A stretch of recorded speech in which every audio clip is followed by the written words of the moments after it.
Hello and welcome back to the review on Green Arrow. Sorry about the edit there, that was my father. So he will be shot, but in the meantime, let's look at the tender. But before I say, looking at the tender connection, it's crap.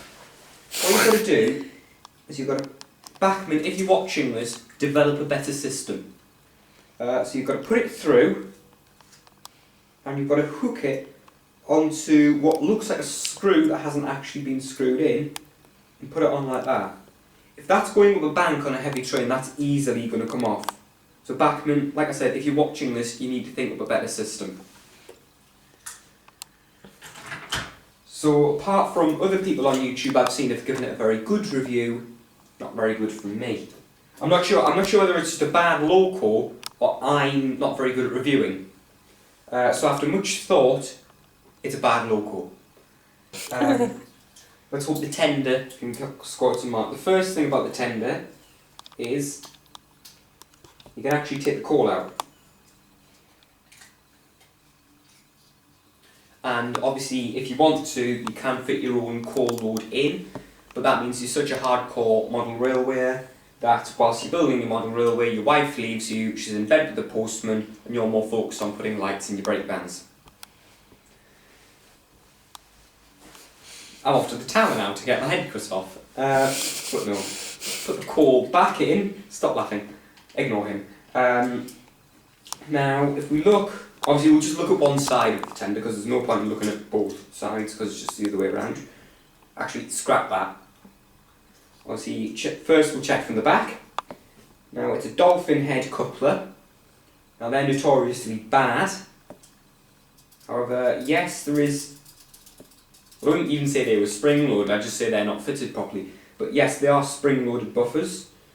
You do have the warning sticker on the back saying about the overhead wires, etc. because this engine was mainline certified. Looking around, there is plenty of detail. Check to see if anything opens. No.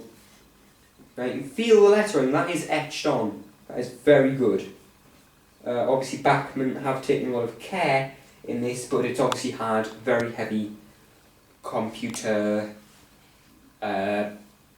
making thing. I'm really not very good at this. These tenders could hold about, I'm not sure, I think it was about 4,000 gallons of water or 8,300 litres if you're middle class. Not middle class, I mean if you're very modern British. I'm not. As you can tell, I'm holding the tender of a steam engine, so I measure everything in imperial. And they could hold about 6 tonnes of coal. So these were a little bit smaller than the corridor tenders you got on the Gresley A1, A3, A4 and W1 classes of engine. And these were also very similar to the tenders used on the Thompson A2/1. What's this all about? Yeah, but the detail's very good. The livery is accurate, but the white lines could be a bit lighter. Sorry, I've been talking for ages.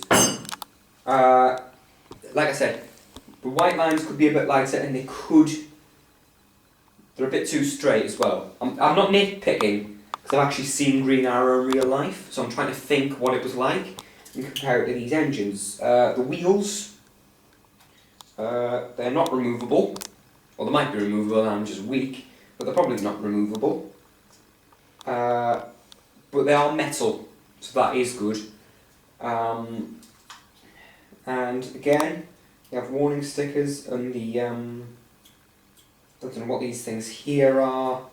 So the tender is quite good. It's more detailed than the loco, which is quite surprising. So what we're going to do now is we're going to go to the test layout and we're going to see what she runs like. And cut.